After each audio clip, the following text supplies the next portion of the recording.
Welcome, welcome, welcome. I'm Izzy Dagg. Welcome to my crib. Come take a look. We built this 2 years ago. We've been in the neighbourhood for a wee while now. We've always wanted a lifestyle block. Some may call it a life sentence. Yes, you're right. There's a lot of work that's involved.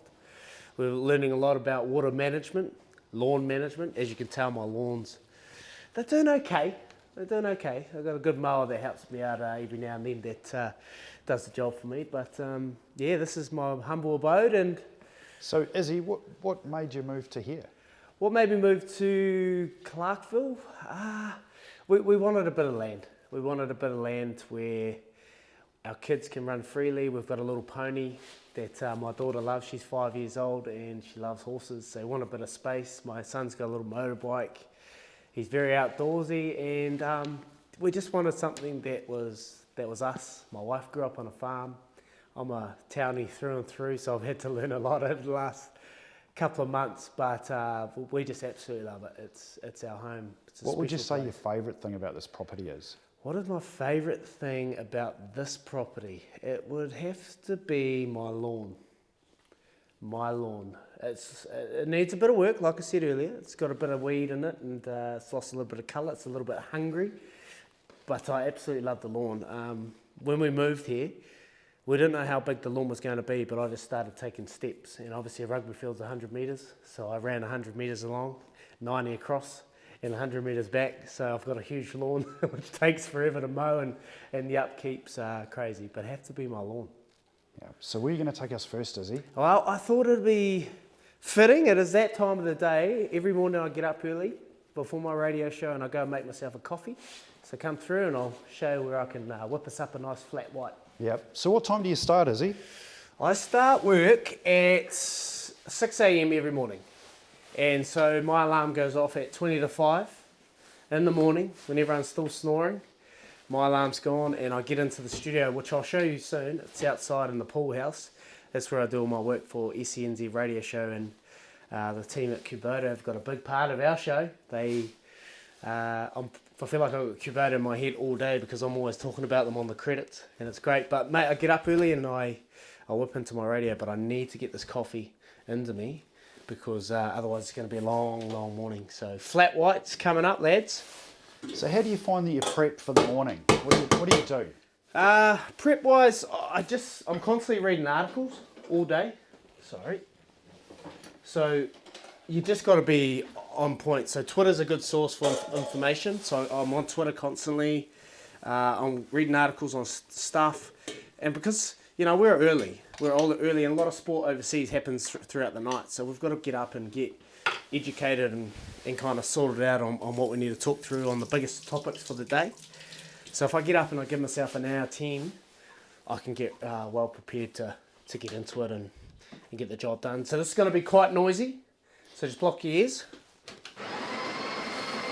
Now don't judge my barista skills, because a bit like my mowing skills, they need a bit of work. All you baristas out there watching me going, what's he doing?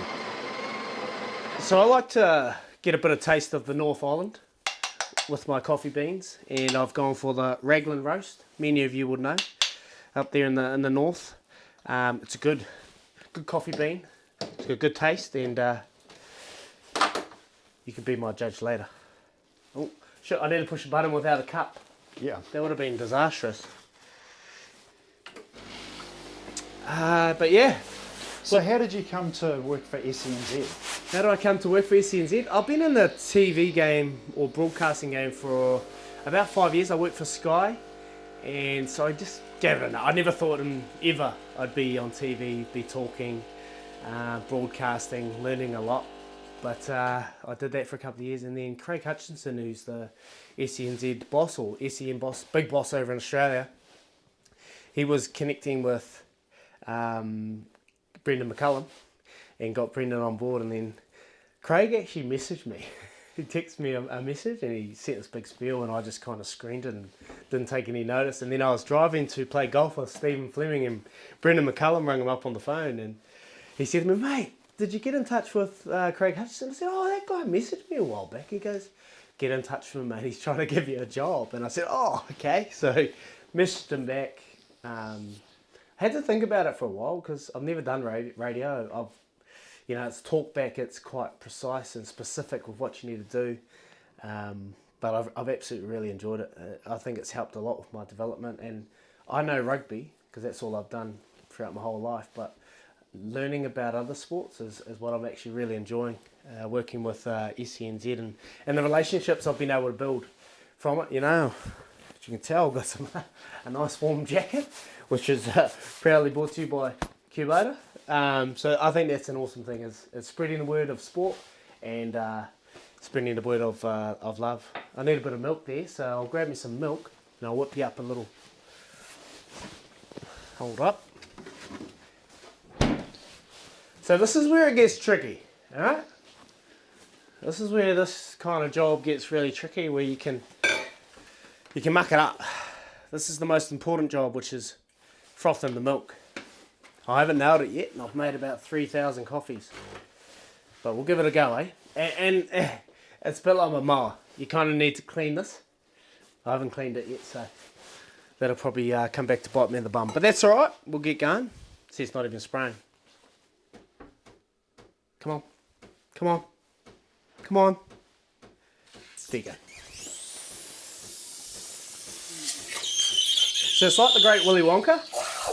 You kind of want to just get it, the milk just moving around the cup slowly in a little pattern, and then you want to see like a glossy feel on the outside of the milk. So we'll get there in a minute. So just while we're waiting for that, Izzy, how'd you meet Daisy? How did I meet Daisy?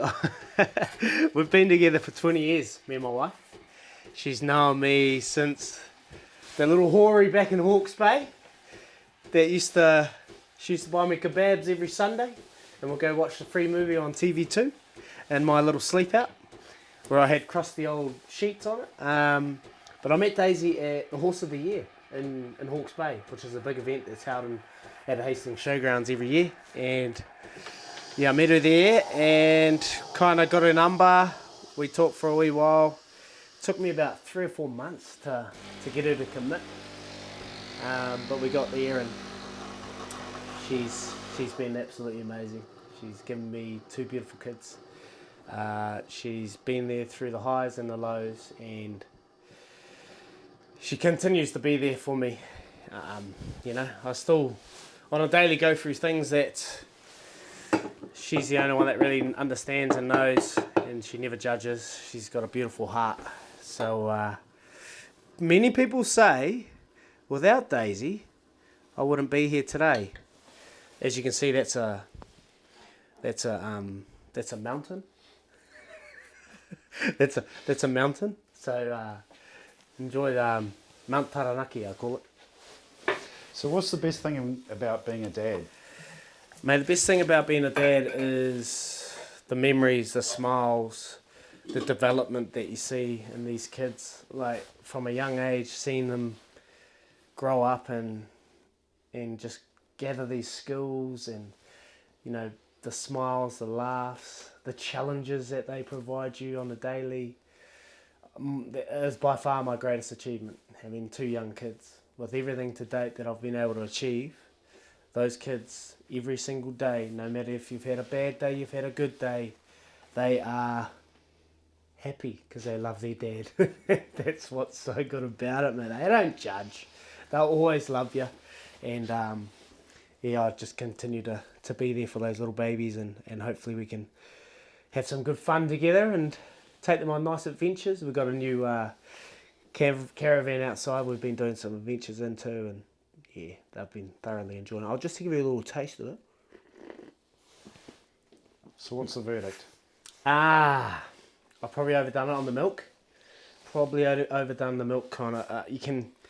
Coffee, I like it strong, a bit of a strong taste, and the milk's kind of dominated this taste. But hey, I'm not too fussy, mate. You should see where I sleep. Same sheets from a year ago. So you've started your day. Where do you head to? Where's your day start? So my day starts, I roll out of bed. So I've got a good job. I get out of bed and I walk 10 metres. Chuck my slippers on, put my hoodie on, put my hat on, and I roll out to the pool house. Shall we go check it out? All right, let's go. Follow me.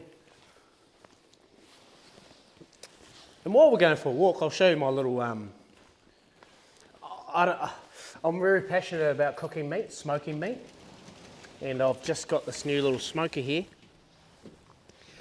It's called the Oklahoma Joe barrel. And you just you put charcoals in the bottom. I hang some ribs, I hang some chicken. I love doing a roast lamb on it and chuck a few manuka blocks on them. Get that smoky flavour to it and control it with the gauge here and the kind of chimney flutes. And you know, wait around 7 hours and you can eat a good meal. And I'm yet to perfection a brisket yet. Brisket's always the one that's challenging and the most expensive meat, and I bought 2 of them and I've turned them into rubber both times, so I'll have to get a bit of advice there. If anyone out there is watching, can you just flick me a message and let me know how to do the brisket, because my wife won't let me go buy anymore, so they're pretty expensive. But anyway, take a little walk here. Obviously see my lawn, I just mowed them about 3 days ago, so it's looking nice. I've got a wee problem here actually. My dog, I've got Nala, she's a female dog, and obviously females, they just go to the toilet everywhere they want and they create patches. But that's not the problem. My dog started ripping up the lawn, and I've been mowing the lawns and I'm finding holes everywhere. So if anyone's got any advice out there to how to stop a dog ripping up the lawn, let me know. I know we could tie it up to the fence, but don't want to be cruel. But anyway, let's go. This is where I go. So yeah, I'm at work. I've made it. I'm at home. I'm at home and I'm at work. So I walk out here, have a big stretch, do some leg swings, then I open the door, and I come in here, and I come in, and I wash my face, because there's one thing I learnt really quick. When you get up, Israel, don't make a hell of a noise. You wake everyone up, so I've got to come out here and get ready. So I walk out here pretty much half asleep, wash my face, come out here,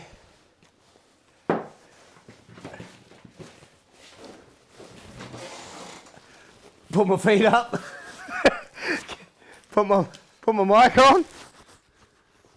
Bob's your uncle. How you going? And so how do you find it talking with Kempy? Oh, I love it. Absolutely love talking with you. Like, it is a bit of a challenge. People think with radio you've all got to be in the same room. That's where you get your good chemistry from. You're able to bounce off each other a lot easier. But I'm in Christchurch, there in Auckland, so there is that challenge. But it's we've kind of got it packed down now. We use a lot of hand signals. There's cameras everywhere.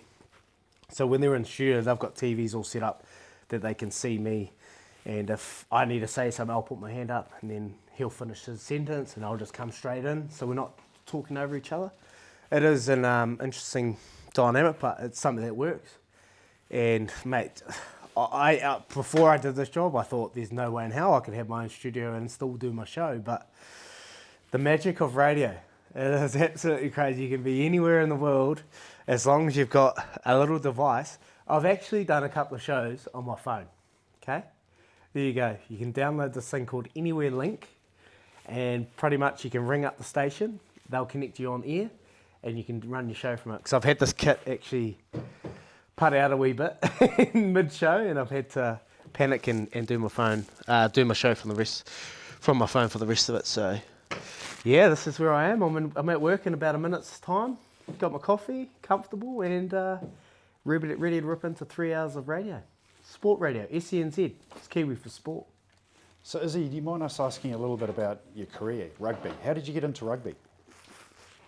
How did I get into rugby? I was a late bloomer. I was a late bloomer back in Hawke's Bay. So mum and dad were just going through a little situation. Dad lived in Gisborne, my mum lived in Hawke's Bay, and I was with mum. And I was mummy's boy through and through. And mum actually wouldn't let me play rugby for a very long time. I think I started playing at 9. So traditionally my son started last year when he was 5. Usually around 5 you're playing ripper, you're playing a bit of code. But I was a late bloomer, so I didn't really start for a while, but when I got a taste of it, I absolutely loved it. But I grew up with older brothers, and I was constantly getting beaten 100-0 on the back lawn, getting dominated. They never let me score a try, and I think that's given me a lot growing up, actually. When you have to fight for every inch and fight for everything, it actually puts you in good stead going forward. So, yeah. So how did you feel putting the All Black jersey on for the first time? Mate, that All Blacks jersey for the first time, was a dream come true. A dream I never ever thought would be a reality. I always tell the story. I grew up at a state home in Hawke's Bay, and I was living down a dead-end street, and we didn't have much. We didn't have a rugby ball. My rugby ball was a pillowcase filled with clothes tied up the end, and that was our rugby ball. Or my sister-in-law's brand new slipper.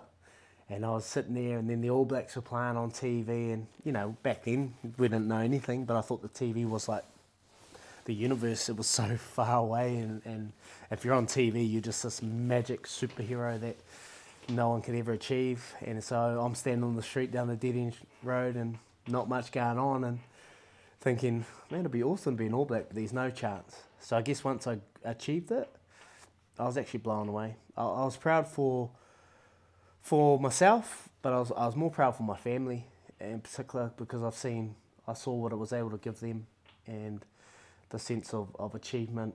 Mum and Dad were just so proud. The first time I got my cap in New Plymouth, and Richie McCaw presented me with my cap, Mum and Dad were in tears, and absolutely just couldn't believe it. My brother, Mahana, he stole my first. So when you get your first cap, you actually get given 2 jerseys.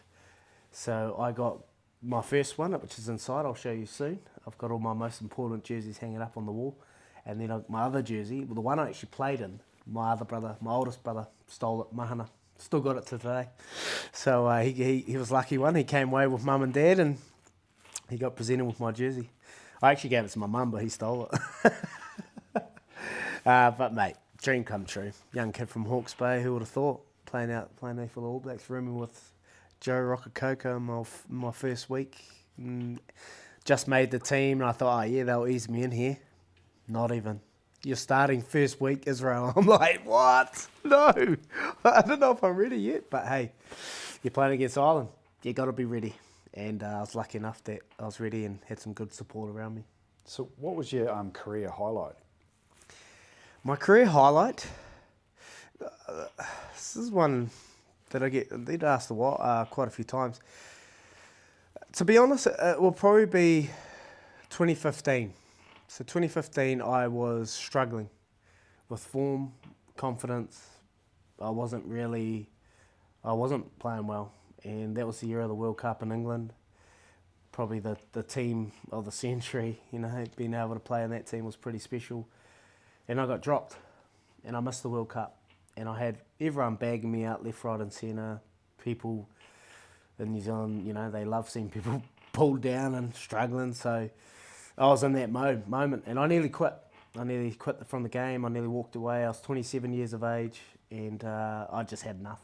I was done, I've been around for a while, and I just hated being judged and critiqued. So nearly walked away. I actually dislocated my shoulder playing for Hawke's Bay, and then I had 6 months off surgery. And in that 6 months, something clicked in me. I'm 28. I've got so much ahead of me, and I didn't want it to end like that, Even though I wanted it to end on my own terms, which it didn't. I had to end because of injury. I wanted to go out on a better note.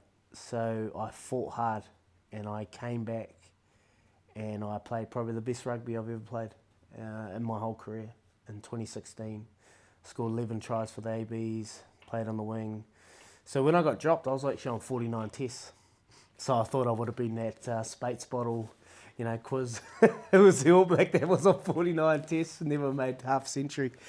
But I came back and I played another 17 tests. So I think that will be my most proudest moment in the jersey. Is just fighting for adversity, a bit of doubt, lacking in confidence, and just showing grit and determination to get back to the top.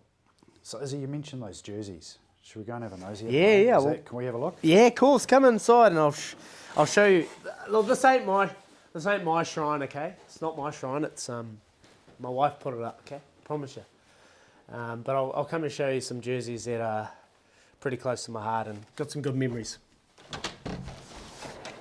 We'll just leave that open. So I jumped in there before. It's not heated, it's probably about 5 degrees. Just trying to do that cold immersion, but I don't know if it's for me.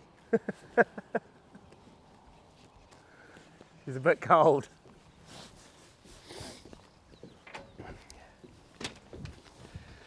So come in here. Mind the mud. That's what happens when you have pets. But yeah, come take a look. This is obviously our bedroom. But these are my jerseys. So this is my first test cap for the All Blacks. It's got my All Blacks cap. You get given that, and there's that old story. Once you get given that cap, and you got to wear the cap for the whole night. And if anyone wants to have a drink with you, you got to have a drink with them and enjoy the night. So yeah, I'm All Black number 1101. So yeah, made my debut 12th of June, 6 days after my 21st birthday, I think, 20th. And played against Ireland. And we actually pumped them that day, which was good, about 60-10, I think it was. And it was funny, I made my debut against my old coach, Ronan O'Gara. He was playing in that game. I always remind him. This is the World Cup jersey from the final. So I actually wore that jersey against France. We won 8-7, I know, apologies. But yeah, it was a little bit close for comfort. What was your highlight in that game? I don't know if I have any highlights in that game. She was pretty stressful. I think the highlight in that game was the kick going over the sideline when Andy Ellis kicked him in the stands and just seeing Richie's relief on his face that, just what he was able to go through with his foot. And, you just wouldn't even know he was in so much pain and agony. And just seeing the relief from him on his face. The highlight was probably afterwards. We had a hell of a couple of days. And it was just so much pressure on you that whole tournament to be able to come out and actually win it. And this is what you won. You won your World Cup medal. You're very lucky. Not only a select few have these medals, and I was very lucky that I got one in 2011. So this is the winner's medal, which is crazy. First time I've seen it for a very long time. I didn't know it was sitting there. So there you go. I better store it somewhere nice. But that's one thing. And against France in the pool stages, that was the player of the match. We got given some awesome pounamis, which is a great touch for Aotearoa and Kiwi and New Zealand. So got that in the pool stages. 100 games to Super Rugby. You get given a mere, which is taonga and Māori, and yeah, it's pretty special. Got delivered this against the Brumbies in Christchurch, and my mum was there on that day too, so pretty special. But yeah, this is my shrine. Come down here, this is where it all started for me. This was 2007. I made the New Zealand under-19 team. We went to Belfast in Northern Ireland, and we actually won that tournament. But I dislocated my shoulder in the semi-final against England, so I missed out on the final. And I'll never forget it. The guy called Trent Renata, who actually coaches Wellington at the moment, the Lions, he took over and played fullback for the rest of the tournament, and he actually gave me his jersey for the tournament, which is something I'll never forget. A guy that had just achieved it. That was his moment, his time. He dominated. He sacrificed his jersey because he knew that I was playing in it, and he presented it to me. So this is that jersey, and it's pretty special, and we got the job done. So there you go. And then no one even remembers, but I played sevens. Played sevens for a year. 2007, and no one remembers me, and that's okay. But I say, do you remember Victor Vito at Wellington when he dominated like Jonah? That year. So I played sevens with Victor, DJ Forbes, and we won the World Series. We only lost one event, and I think that was Adelaide. So it was a pretty successful year. I was dripping wet, about 85 clicks. Now I'm 108. So Gordon Titchman's had me on a pretty strict fitness regime. Might have to go back and see him. So Izzy, thanks for showing us all your jerseys. That's amazing. But I do hear you're a bit of a perfectionist when it comes to your lawns.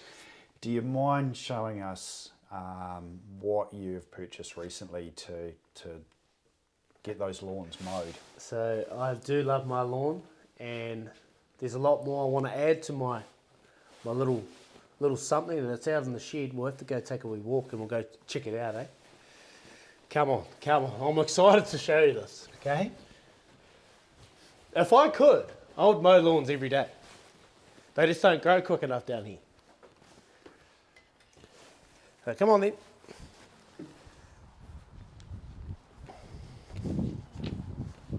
So do you know how big your lawn is? I actually don't know how big the lawn is. All I know is it takes about an hour and a half. So, and that's not even changing the catcher. But anyway, you can see it now. It's just shining red over there, red and black. And we'll have a look, eh? Red, orange. Probably more of an orange, isn't it? Ah, here it is.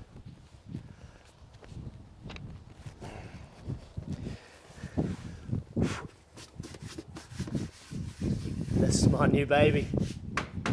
Hey, this is my new baby. Oh, mate, obviously it's well used. She's not shy of a look. You say it's been a bit wet lately, haven't you? Look, I'm not gonna lie. I probably got too excited, and I thought, man, that's dry. And I went out and had a mow, and it was just a little bit wet, and obviously a little bit of mud just flicked up. But that's okay. Nothing what a little bit of a leaf blower can fix, and mow. But man, it mows really good. I'm so happy. It's, you know, you can adjust the height, simple, push start. You know, I'm used to turning the key and something starting, but this one you just push a button and it goes, woo, starts up. It's got really good safety features. What I love is when you sit up, it just shuts down. So that really gives me a peace of mind for the kids, knowing that if I'm not near it, that they won't be able to get on and be able to function it. Zero-turn, obviously, being able to get into those tight little spaces, that helps. But there's a bit of a skill that's involved with zero-turn. You know, I learnt the hard way when I was skidding up someone's lawn, just doing 360s on the spot. It's actually it's like when you go get your license, a 20-point turn. So it's kind of like that. And then that'll save the skid on the grass. There you go, there's a wee lesson for you. I know you got some zero-turn marks on your lawn. There you go. Daggy will give you a little rundown. But, mate, absolutely love it. It's my pride and joy, and does the job for my big lawn, and she starts pretty well. So, look. You're going to give us I'll give you a little demo, eh? Okay. I'll just give you a little demo. So, and what would you say is the best feature of it? The best feature will probably the way the height I can get to. So I can get it really low, 1.5 inches on the scale here. I can get it really low. So I play on a lot of golf courses, and I play on the best fairways out there. So I've always wanted that fine fescue, low cut feel. And with this mower, when you get low, you can actually tell it can probably cut really funny on a lot of mowers, but this one, it actually cuts really precise and it's even throughout. Because the lower you get, obviously, the more stress you're putting on the grass. So it's going to cut it to a level that it's probably not used to it, so you're stressing it out. But what I've found with this and the time that I've had it, the low cuts, you don't even actually tell that the grass is stressing out. So I think its ability to get really low. What was it? You told me about that. What was that little bit that cuts at the front?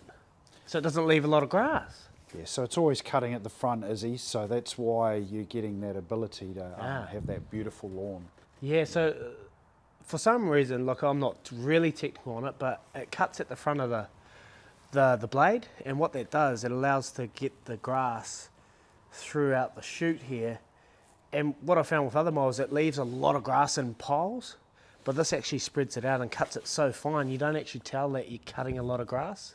It actually spreads it out. And I've got a problem, I've got dogs, I've got kids, and when they're running out on the lawn, they're coming in and bringing grass into the house. It's a problem. So for me, I don't really notice that as much as other times I've had other mowers mowing the lawns. So that's a real positive. So are you running a mulcher on this? I'm not running a mulcher. So this isn't a mulcher. This is just part and parcel of the Kubota mower. That what they provide. They cut it a specific way, which allows, really just says that you don't really need a mulcher. You can get one if you want one. Put a mulcher, put all the, all the bells and whistles on it if you want. But for me, I don't really think I need it. If I'm going to get something, I'll be honest, I'll get a roller. I've got something about striping and, making my lawn like a bowling green. I'm perfectionist, mate. Yeah, perfectionist. But anyway, I've just had a little Izzy Dagg invention here. I've just put the catcher up. So that's obviously relatively important. You want that down at all times, really, because if you run over a bit of stone or something, it could flick out. And those blades are moving at a hell of a rate. It could cause a little bit of damage. So I just put that up so when I get close to fences and close to the house, I can get in there and not have to go inside and get the edge trimmer, because that's another job. All right, should we give it a little start, eh? So what you're going to do, pull the choke up, hold down the start button. Oh, here we go.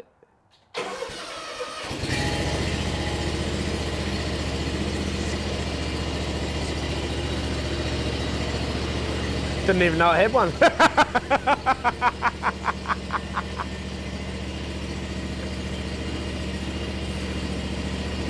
And there you go, eh?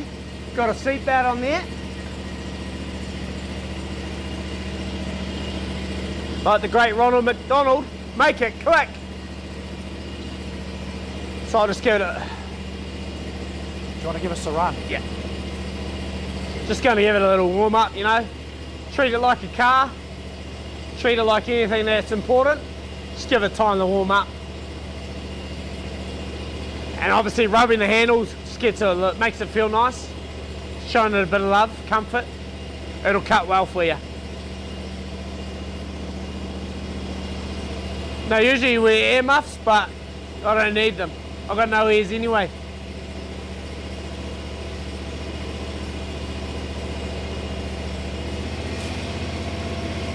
Got the handbrake off. See, if I do that and I pull these in, it'll switch off. So it's important to take the handbrake off. Then I'm ready to go.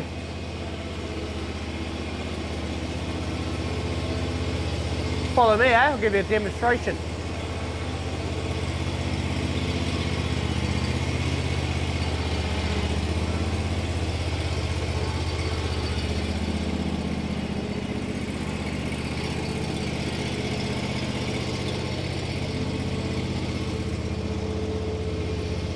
I'll do a strip.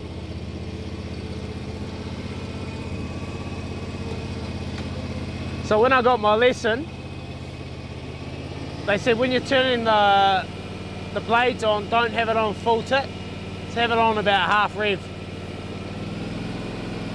And then you're ready.